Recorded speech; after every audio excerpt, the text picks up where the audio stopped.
Marcos capítulo 4, versículo 35 ao 41. Episódio que marca um milagre do nosso Senhor, mais um dos milagres, né? Está feita referente à natureza essa que Ele comanda, Ele governa. Mesmo assentados, irmãos, peço que se atentem à leitura, nos atentar aos detalhes, tudo aquilo que a palavra do nosso Senhor nos trará nessa manhã. Naquele dia, sendo já tarde, disse-lhe Jesus: passemos para outra margem. E eles, despedindo da multidão, o levaram assim como estava, no barco, e os outros barcos o seguiam. Ora, levantou-se grande temporal de vento, e as ondas se arremessavam contra o barco, de modo que o mesmo já estava a encher-se de água. E Jesus estava na popa, dormindo sobre o travesseiro. Eles o despertaram e lhe disseram: Mestre, não te importa que pereçamos? E ele, despertando, repreendeu o vento e disse ao mar: Acalma-te, emudece. O vento se aquietou e fez-se grande bonança. Então lhes disse: Por que sois assim tímidos? Como é que não tendes fé? E eles, possuídos de grande temor, diziam uns aos outros: Quem é este que até o vento e o mar lhe obedecem? Oremos mais uma vez ao nosso Deus. Santíssimo Deus e Senhor, nós te agradecemos pela oportunidade de mais uma vez ler a tua palavra, Senhor, ler aquilo que o Senhor deixou para nós. Agradecemos, meu Deus, porque temos um local de culto, estamos bem fisicamente e nós pedimos nesse momento, Senhor, que o Senhor nos atente os nossos corações, tire nossas distrações, que o Senhor use, ó Pai, o mensageiro desta manhã para trazer apenas as verdades do teu evangelho, a respeito de qualquer dificuldade, de qualquer empecilho, Senhor, que a sua mensagem possa ser transmitida eficazmente, ó Pai. Em nome do teu Filho amado Jesus Cristo, oramos agradecidos. Amém. Meus irmãos, esse episódio, acredito ser dos irmãos, né? Muito famoso, já vemos relatos aí de muitos milagres do nosso Senhor, mas aqui nós podemos ver uma pausa, né, na questão, até pelo fato de que Jesus irá se prestar a uma viagem, né, essa viagem aí, e nos remete a alguns detalhes aqui. Nesta manhã eu queria tratar com os irmãos acerca de 4 aspectos que Jesus nos traz nesta passagem, no qual ele acalma uma tempestade. Irmãos, um detalhe que eu queria já trazer para os irmãos é acerca do Mar da Galileia, né? Por mais que o nome seja Mar da Galileia, ele não é um mar. Ele é um grande lago, no qual as dimensões aqui eu pude buscar aqui para os irmãos, para nós termos um pouco a dimensão, né? De como que é esse Mar da Galileia, também chamado de Lago de Tiberíades, Lago de Genezaré e também Quinerete. Esse número aí, os números que eu vou passar para os irmãos terem a noção de qual a ideia que eles tinham naquela época de mar. Esse lago ele tem 21 quilômetros de comprimento e 14 de largura, 220 metros abaixo do nível do mar Mediterrâneo e é cercado de montanhas por 3 lados que tem 300 metros de altura. Os ventos gelados do Monte Hermon, que está a 2.790 metros, o topo dele geralmente fica congelado durante um período muito grande do ano. Às vezes venta nesse monte, e aí todo isso esse gelo que está lá acaba virando água e aí desce para o Mar da Galileia, juntamente com os ventos, e aí acabam acontecendo essa questão das tempestades, né? Geograficamente falando, é um local onde, como é muito extenso, acaba funilando o vento e ali acaba acontecendo esses temporais, que também quero trazer aos irmãos que é de vento, né? Não é a questão que a gente vê muitas vezes aí, temporal de chuva mesmo, aquela coisa toda, não. Vento mesmo, que teve naquele período ali no qual eles estavam atravessando. O fato que eu queria trazer para os irmãos é que essas tempestades que ocorrem lá são similares às ressacas que a gente vê aqui no nosso litoral, que as ondas podem chegar a 3 metros e destruir muita coisa pela frente. Então, e o período que essas tempestades costumam acontecer é de janeiro e até meados ali de março, que é onde começa o início de primavera lá, dado o hemisfério que é diferente do nosso, lá, hemisfério norte. E aí, com esses dados que eu passei para os irmãos, nós podemos ver a dimensão desse mar. E mais um detalhe, ele é de água doce. Então, é algo bem anormal. A gente entende isso, naquela época a gente pode entender porque que chama-se Mar da Galileia. Realmente a dimensão, eu vi algumas imagens, realmente é muito grande, realmente dá para chamar de mar tranquilamente aquela época. Hoje a gente consegue entender através da ciência, tecnologia, mas para aquela época realmente era um local onde se via claramente um mar ali mesmo, que era muita água mesmo, a ponto de você não conseguir ver o outro lado, as pessoas que estavam lá. Né? Nós também podemos ver, através de estudos, que esse milagre ele foi conduzido pelo nosso Senhor, foi realizado por Ele, para mostrar também que Ele é Senhor sobre todas as coisas, Senhor sobre a natureza, Senhor sobre os demônios e etc. Nós vamos poder ver acerca dessa leitura os aspectos que nosso Senhor assim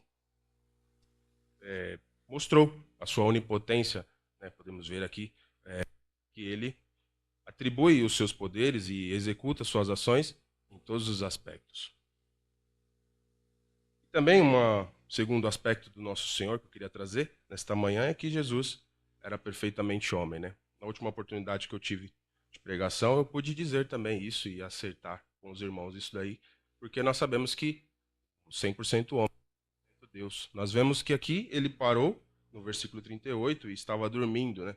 Pensando que nos momentos anteriores, nos dias anteriores, ele estava ensinando, né? Pregando e foi o período que ele assim aproveitou para descansar. Isso nos revela também a natureza do nosso Senhor. Versículo 38, no qual ele dorme, ele descansa, né? E acredito que da mesma forma, né, que eu disse que a tempestade acontece, a gente quando olha para o céu, a gente consegue ver que a chuva vai cair e tal. Antes de vir para a igreja, a gente pôde dar uma olhada, ver que o tempo não estava tão legal, que ia chover. Acredito que nitidamente as pessoas ali foram estavam ali, né, naquele momento e puderam ver que provavelmente o mar ali o tempo já não estava tão propício, né? E mesmo assim, nosso Senhor descansou. Acredito que os discípulos puderam ir preocupados, né, dado que naquela época as viagens eram facilmente atrasadas em dias até em questão do mau tempo. E acredito que eles já embarcaram preocupados com o destino que isso ia ter. E um dado que eu fiquei bem assustado é que muitas dessas viagens, por mais que eles eram pescadores e tal, o transporte ali, os irmãos sabem que era através de barco, né? Não tinha carro, não tinha essas coisas. E como era a distância muito longa, então era mais fácil você cortar de barco, né? Dada a vista, eu disse, das montanhas e tal, demorava muito mais, era muito mais cansativo. E aí, com essa questão, eles, mesmo assim, as viagens muitas vezes eram apenas de ida. Muitas dessas pessoas que viajavam, iam para esses lugares, né, o entorno ali, que Decápolis, né, que é uma região onde tinham cidades ali do Império Romano. Então, ali as pessoas elas já tinham esse costume de fazer. Mesmo assim, com medo, porque era um atalho, era um caminho menos demorado, mas que muitos desafios. E também, num terceiro aspecto que eu quero trazer para os irmãos, é Jesus sendo Deus, ele mostrando a sua magnitude como Deus. Né? Eu já disse acerca da sua parte humana, né, de ser 100% homem, no qual ele descansou, e também o fato dele controlar essa tempestade, acalmando, mostrando qual a sua magnitude, também mostrando a sua grandeza frente à natureza e frente às outras coisas. E agora, nesse meu terceiro ponto, vou trazer para os irmãos essa questão de Jesus ser Deus também. E no versículo 39, nós podemos ver que Jesus repreendeu o vento e disse ao mar para ele se acalmar. Né? De fato, é um momento em que Jesus não dialoga com os discípulos. Eles acordam assustados e ficam com medo de achar que o barco vai naufragar enfim, Jesus acorda e simplesmente com uma palavra manda o mar se acalmar. Desculpa. manda o mar se acalmar. E ali a gente vê que não tem relato de que foi parando aos poucos, igual a chuva agora de manhã, veio bem forte, aí deu uma paradinha, foi parando, não. Ali a gente vê relato de que o mar cessou, ali os ventos cessaram e o mar se acalmou.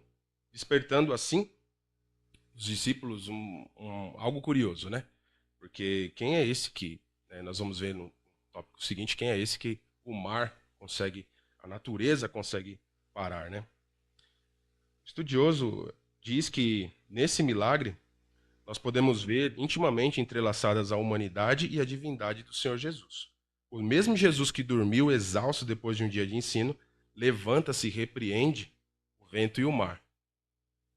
Eu achei curiosa essa fala porque às vezes a gente, por muito menos, deixa de fazer algumas coisas, né? Às vezes nós temos nossos cansaços, temos as nossas atribuições, temos os nossos percalços aí da semana, menos a gente deixa de congregar, a gente deixa de orar, a gente deixa de orar, a gente deixa de ler, a gente deixa de ter a nossa vida devocional. Deixa uma aplicação para a igreja, é que mesmo com o nosso cansaço diário, lembrando que o cansaço do nosso Senhor aqui era de ensinar, não era, né, coisas seculares, coisas sem importância. E às vezes a gente coloca as nossas tarefas, as nossas obrigações como maiores que da igreja, maiores que o trabalho que o Senhor assim nos coloca. E isso não é sábio da nossa parte, isso acaba nos enfraquecendo. E aqui já fica uma aplicação nesse texto justamente nesse sentido. Que por mais que a gente tenha os nossos cansaços, nossas dificuldades, temos que priorizar a obra do Senhor, a palavra, o ID, que nós temos tanto que executar, né? A despeito das nossas limitações. Claro, nós temos limitações de saúde, temos limitações diversas, mas que isso não seja uma muleta para que nós assim não façamos o que nós temos que fazer. Que o nosso Senhor deixou aí para nós, né? E também nesse terceiro aspecto, nós podemos ver que Cristo é capaz de dominar e controlar todas as perseguições. Aqui ele mostra que isso já é um aspecto que a igreja iria sofrer e sofre, né, as perseguições. Mas não esqueçamos de que temos o Jesus, temos um Cristo que assim nos protege, assim está conosco no barco, né? E o fato que eu disse para os irmãos é que no momento houve grande calma, né? Assim, nas outras, nos outros milagres do Senhor foi de algo instantâneo, foi algo imediato, né? Não é algo que ele vai e dá uma palavra e espera um pouquinho e faz 7 vezes alguma coisa, doa não sei o quê. Então, isso já é para a gente entender que o nosso Senhor, o que ele tem que fazer, ele faz na hora, ele faz no momento. Lembrando que é o tempo dele, não é o nosso. A gente clama por alguma coisa, mas se a resposta do Senhor não chegou a nós, temos que sossegar, assim como nós cantamos agora de manhã.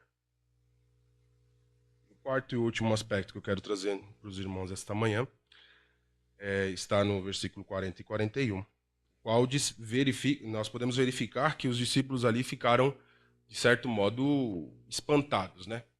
E um fato curioso sobre esse espanto deles, que temos no 40 e 41, é que, por mais que eles estavam andando com Jesus, estavam andando com Cristo, viam que ele fazia, os prodígios, né, os milagres, tudo aquilo, o seu poder, mesmo assim, a gente consegue verificar que eles tinham dúvidas. A gente consegue ver dúvida aqui e consegue entender que eles, mesmo andando, mesmo ali, firmes com o Senhor, lado a lado, eles ainda não tinham dúvida acerca da soberania do Senhor. E era importante esse milagre para que assim eles possam enxergar quem ele é. Porque até a questão dos milagres que Jesus fez anteriormente, e eles já tinham visto, de certo modo, a multiplicação de alimento, Elias fez, a gente pode verificar em 1 Reis 17. Também Davi, né, nós temos estudado Davi, mas esse já está no 1 Samuel, em que Davi tocava ali para acalmar o rei, e ali mostrava também um certo poder sobre os demônios ali. E também, mais uma vez, o caso de Elias, a ressurreição no filho da Sunamita, né? Então eles já tinham esses aspectos, eles já tinham visto isso. Então até ali, então, pode ser que eles entendiam que Jesus era só um profeta, um daqueles que veio, cumpriu Deus, a ordem do Senhor, e assim foi, pronto, ponto final. Só que o fato dele ter acalmado a tempestade, isso revela algo que não tinha acontecido até ali. A gente consegue ver que mesmo com essa dúvida deles também, eles ficam aterrorizados de saber quem de fato estava no barco com eles. E esse contexto todo mostra que Jesus é Senhor sobre toda circunstância e o vencedor de toda ameaça que pode nos aparecer, né? Nós vemos agora nesse episódio a vitória sobre os perigos do mar, né, na tempestade. Também vamos ver nos próximos capítulos aí, no capítulo 5, a gente vai ver também a vitória sobre os demônios, que é a cura do endemoniado Gerazeno. Também no capítulo 5 ainda, a mulher do fluxo de sangue, que é uma vitória sobre a enfermidade e também sobre a morte, no caso da ressurreição da filha de Jairo. E o capítulo 5 de Marcos vai ser algo em que é muito interessante. Nós podemos ver que aqui dá-se uma pausa, tem essa questão do descanso do Senhor e dali para frente vão acontecer aspectos assim muito muito especiais e que está de fato ali. Acredito que Jesus usou, já sabia da tempestade, já sabia de tudo, mas acaba sendo usado isso para consolidar de fato e mostrar quem ele é de verdade. Até então eles tinham uma pintura, eles tinham um quadro ali de quem era, mas após esse momento, após eles verem que Jesus é o Senhor, é aquele que acalma a tempestade, é aquele que livra da morte, com um risco eminente, eles viram quem de fato é Jesus. E a gente vai ver que, a partir de agora, Marcos, o capítulo 5, a gente já vai ver coisas diferentes aqui e objetos muito peculiares e muito especiais nessa questão dos milagres do nosso Senhor. Irmãos, para esta manhã, concluindo já, eu vou para algumas outras aplicações, que é que o nosso Senhor, ele é o grande mestre que nos ensina pela Escritura e também pelas circunstâncias da vida. Devemos aprender com ele e sobre ele. Irmãos, a gente, às vezes, temos nossos problemas, temos nossas dificuldades, igual eu disse anteriormente, mas temos que entender quem é esse Jesus, quem é esse Salvador. E a gente só vai conhecer, só vai entender estudando a palavra, tendo um contato. A gente não aprende matemática só de ver, a gente tem que exercitar. A gente não aprimora a nossa leitura sem ler. Né? A criança ela não começa a andar de uma hora para outra. É um processo, ela engatinha, ela se rasteja e tal, e daqui a pouco ela está correndo. Mas se você colocar ela para correr 100 metros, aí ela não vai conseguir. Igual um velocista que treina. Igual um nadador que treina também. Que sejamos assim com a palavra do nosso Senhor. Nós temos esse aspecto de entender quem é Ele com as Escrituras, lendo. A segunda aplicação que eu quero trazer também para os irmãos nessa manhã. A igreja de Deus é comparada a um navio em meio a uma tempestade do mundo, impulsionada pelas aflições e tentativas em direção ao porto da santidade e da segurança desejadas. Irmãos, na questão da igreja, nós temos a igreja como o nosso navio. A igreja atravessa os mares, atravessa os tempos e ainda assim permanece de pé, permanece ali navegando e assim seguro e assim segura e assim podendo trafegar ali tranquilo nos mares, certos de que o nosso comandante, que é o nosso Senhor, está conosco. A igreja sem um comandante, assim, a igreja sem o nosso Senhor não é nada, tal como um navio sem comandante também. Que temos os olhos fitos no Senhor, mesmo com as dificuldades que possam vir, né, ou já estão aí vindo. Por mais que nós estejamos tranquilos aqui em nossos bancos, sabemos que das igrejas perseguidas, sabemos dos irmãos que morrem pela palavra, morrem por ter uma Bíblia. Hoje a gente pode ter várias na nossa casa, mas irmãos que morrem porque tem uma Bíblia em casa.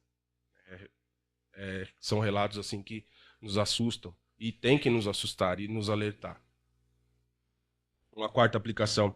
Quem crê em Jesus não deveria duvidar dos rumos que uma tempestade pode levar. Às vezes, por muito pouco, nós desviamos o nosso caminho, desviamos a nossa rota, que é o Evangelho. Às vezes, por um filho doente, por um desemprego, por um prejuízo qualquer, ou coisas assim que nós podemos assim estremecer. Mas a palavra dessa manhã, sejamos firmes e fortes, mesmo com as dificuldades que nós possamos ter, entendendo que o Evangelho Nosso Senhor, Ele sim é o comandante do nosso barco e a gente pode passar por qualquer tempestade com Ele, porque a gente sabe que a gente está seguro. E o último aspecto, o quarto e último, é que Ele é o verdadeiro Deus, é Ele quem livra o seu povo e acalma as nossas tempestades. Assim como Ele fez com os discípulos naquela ocasião, demais milagres, lembre-se de que o mesmo Jesus daquela época é o Jesus de hoje, Ele é atemporal, Ele não se limita ao tempo, Ele é dono do tempo.